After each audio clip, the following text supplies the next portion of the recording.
Justice की बात की।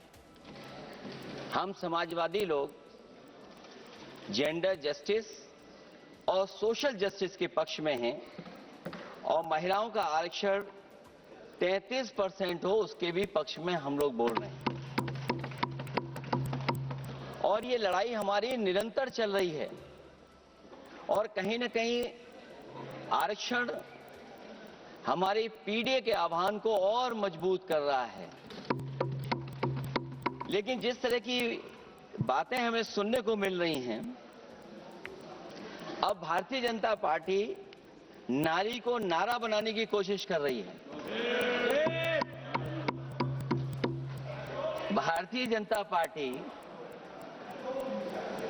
इस आरक्षण को लेकर के भाजपा अपना नारी का नारा बनाना चाहती है और बदलने की कोशिश कर रही है। जिन्होंने नारी को अपने संगठन में नहीं रखा, उनके मान सम्मान के लिए कैसे रखेंगे? और अगर ये बात गलत है, अध्यक्ष महोदय, जिस पेरेंटल संगठन से आप निकले हैं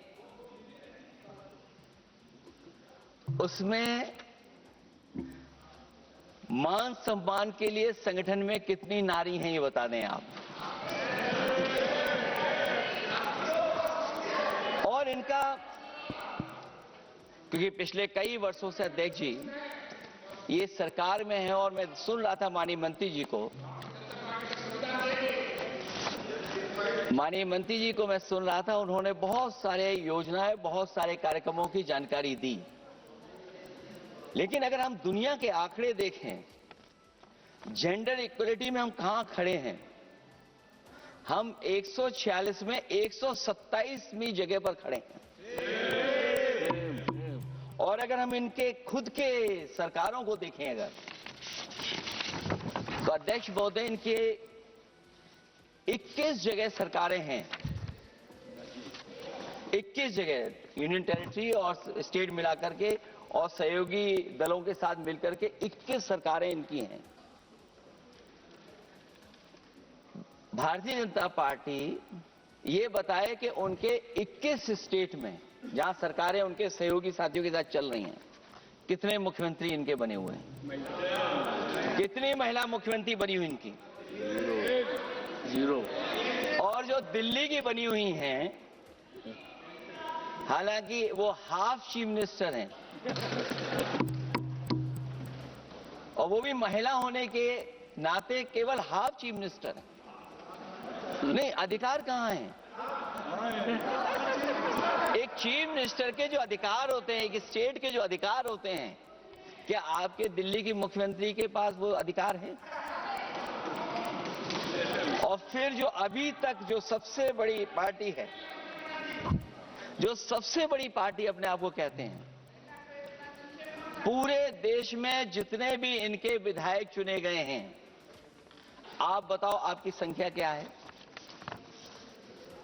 10% से ऊपर नहीं जा पा रहे हैं आप? क्या 10% से ऊपर हैं आप?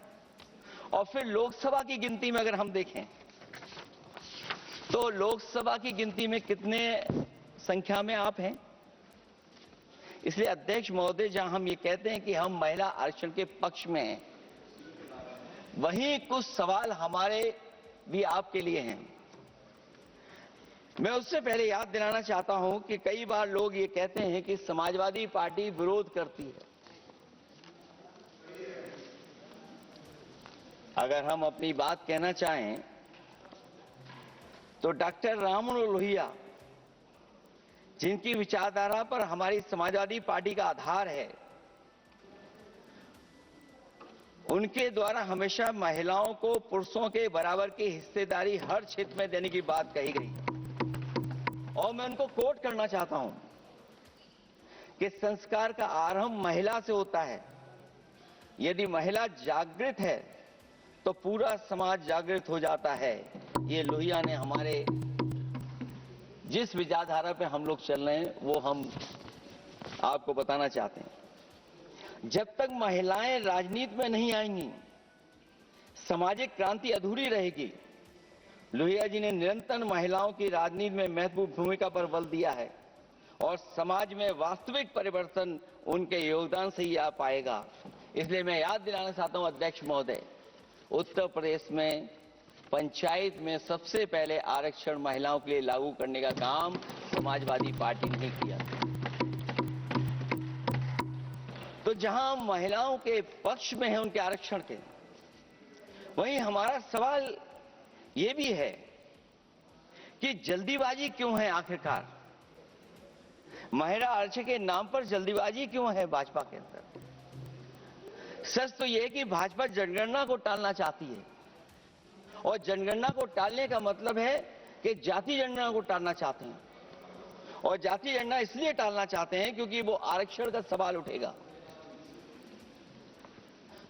जो भाजपा उनके संगी साथी कभी भी देना नहीं चाहते हैं आरक्षण। भाजपा को यह भी अच्छी तरह याद है कि पीडीए में ए का मतलब आधी आबादी है, मतलब महिलाएं भी पूरी की पूरी उसमें गिनती में आती। एक बड़ा चुनावी सच ये भी है कि भाजपा की चुनावी घपलेबाजी अब पूरी तरह से भंडाफोड़ हो गई है। जो एसआईआर आप लेकर के आए थे अध्यक्ष महोदय, उत्तर प्रदेश में हम लोगों ने बड़े करीब से देखा एसआईआर। वो कहने को तो एसआईआर था, लेकिन सच्चाई में वो एनआरसी का रूप था। और एसआईआर के मामले में जिस तरीके से वोट काटने का काम शुरू हुआ, मैं बधाई देना चाहता हूं अपने पीडीए प्रहारी और संगठन के लोगों को जिन्होंने वोट बचा लिया। जब पहली गिनती में हम लोग बचाने में कामयाब हो गए तो अध्यक्ष महोदय भारतीय जनता पार्टी फॉर्म 7 को लेकर के आई और फॉर्म 7 उन्होंने ऐसे बांटना शुरू किया, उस घपले को भी हम लोगों ने पकड़ लिया। और जब उस घपले को पकड़ा तो पता लगा फॉर्म 7 बंद हो गया उत्तर प्रदेश में। फॉर्म 7 से कोई वोट काटा नहीं गया। अध्यक्ष महोदय, जो फॉर्म 7 काटने के लिए जिससे दस्तखत कराए थे भारतीय जनता पार्टी ने, उस व्यक्ति को दस्तखत करना भी नहीं आता है।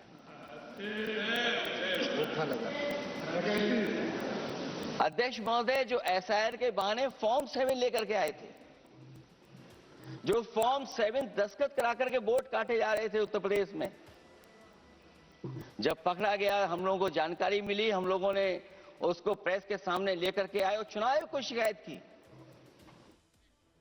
बात अपनी रखेगी।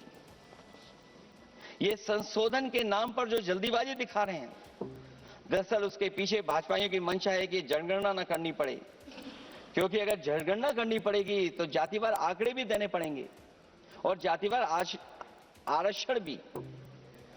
ये भाजपा का एक बहुत बड़ा षड्यंत्र है जिसमें जनगणना आधारित परसीमन को नकार कर पिछड़ों का अधिकार लूटा जा रहा है। ये लोकतंत्र के खिलाफ खुफिया लोगों की गुप्त योजना है जो अब तक स्वीकार नहीं, जब तक प्रक्रिया के साथ हम लोग स्वीकार कभी नहीं कर सकते जब तक इसका लागू करने का तरीका ठीक ना हो। अगर पिछड़ों की आबादी कम से कम अगर हम गिन लें कि 70%, 80% से ज्यादा है, अध्यक्ष महोदय, अगर हम उनको 66% मान लें तो इनकी आबादी कम से कम पिछड़ों की 33% होगी, आधी आबादी की ये जनसंख्या, जिनके हक की बात तो है ही नहीं इसके अंदर। इसका मतलब यह हुआ कि पिछड़े वर्ग की 33% महिलाएं, उनको हक देना नहीं चाहते ये लोग, हक उनका छीनना चाहते हैं। और फिर जो डिलिमिटेशन का साथ साथ लेकर के आए हैं, ये डिलिमिटेशन क्या है अध्यक्ष महोदय? ये डिलिमिटेशन है कि इलेक्टोरल मैप को बदलते हैं। हमारे पूर्व में कांग्रेस के सदस्य ने ठीक कहा है कि जब डिलिमिटेशन की बारी आई तो इन्होंने पूरी रणनीति बना करके कि किस तरीके से लोकसभाओं के क्षेत्र बनाए जाएं, क्षेत्र कैसे बने जिससे कि उन्हीं को पॉलिटिकल लाभ मिले। वो हम लोगों ने आसाम में भी देखा और जम्मू कश्मीर में भी देखा है। इसलिए हम चाहते कि पहले जनगणना हो और जनगणना जब आंकड़े सही आ जाएंगे अध्यक्ष महोदय, तब जाकर के डिलिमिटेशन ठीक होगा। और अगर आंकड़े ही ठीक नहीं हैं तो फिर आरक्षण कैसे ठीक होगा? क्योंकि आरक्षण का आधार ही हमारा जनसंख्या पर है। कहीं ऐसा तो नहीं कि आधी आबादी में ये मुस्लिम को भी ना गिनते हो, मुस्लिम महिलाओं को। इसलिए हमारी मांग होगी कि आधी आबादी में पिछड़े और मुस्लिम महिलाओं को भी जोड़ करके इस आरक्षण को पूरा किया जाए। एक जो हमें आशंका है कि जब आरक्षण होगा और डिलिमिटेशन होगा और जब संख्या बढ़ेगी तो उत्तर प्रदेश की संख्या विधानसभा की 500 से ऊपर होने जा रही है। और अगर 500 से ज्यादा होने जा रही है तो उसमें सरकार क्या विचार कर रही है? कहीं कोई ऐसा षड्यंत्र तो नहीं है जो हम महिला आरक्षण के बहाने उस षड्यंत्र को छिपा करके आगे बढ़ रहे हों? क्योंकि उत्तर प्रदेश में 120 सीटें तो लोकसभा की होने जा रही हैं और विधानसभा की सीटें तो अगर 600 हो रही हैं, अगर 600 हो रही हैं तो कहीं ऐसा तो नहीं अध्यक्ष महोदय उसमें भी कोई साजिश षड्यंत्र हो? जो षड्यंत्र हम लोगों को समझ में नहीं आ रहा हो। और अगर षड्यंत्र रहेगा तो जैसे अयोध्या हारे आप, एक बार फिर उत्तर प्रदेश आप हार जाएंगे। और 33% सीटें कौन सी होंगी? आप अगर सीट रिजर्व कर देंगे, कॉन्स्टिट्यूंसी रिजर्व हो जाएगी, तो अध्यक्ष महोदय ये महिलाओं के बीच ही कंपटीशन करा देंगे। अगर कॉन्स्टिट्यूंसी रिजर्व होंगी तो अध्यक्ष महोदय महिलाओं के बीच ही कंपटीशन हो जाएगा। क्योंकि वो अध्यक्ष महोदय वो माननीय सदस्य कह रहे हैं कि वो तो होना चाहिए। वो सास बहू वाली तो हार गई हैं आपकी।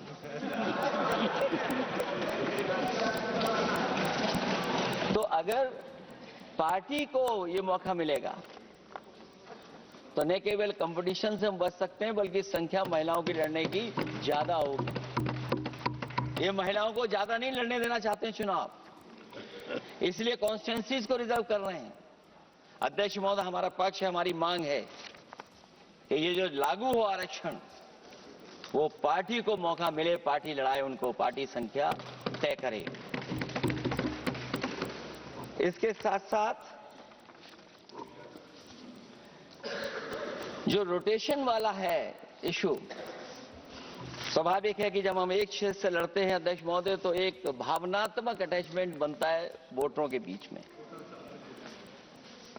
और अगर ये रोटेशन का मामला होगा तो अध्यक्ष महोदय कोई भी अपने क्षेत्र में बहुत ज्यादा भावनात्मक लगाव नहीं रखेगा क्षेत्र की जनता से। तो अगला क्षेत्र की सोचने लगेगा कि अगला क्षेत्र हमारा क्या होगा। इसलिए हम इसके भी खिलाफ हैं अध्यक्ष महोदय कि रोटेशन नहीं हो। हम रोटेशन की प्रणाली के खिलाफ हैं, इसके पक्ष में हम लोग नहीं हो सकते।